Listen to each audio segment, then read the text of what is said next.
Select Photos. From Photos window, you can select photos for your album. You can select photos from your hard disk, CD drive or pen drive. Select all photos together using the Select All button. Deselect all selected photos together using the Deselect button. Using Adjust Thumbnail, you can zoom in or zoom out of your photos.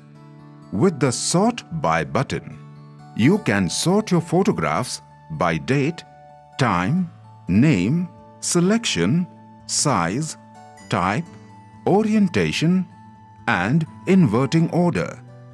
To sort the photo manually, just pick the photo and drop the photo.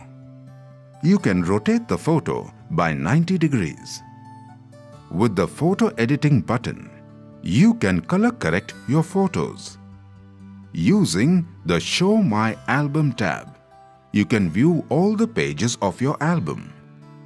From selected photos information, you can view the number of photos selected. From selected pages information, you can view the number of pages selected. Required photos information will be displayed in Required Photos information. After selecting the photos, click on the Next button.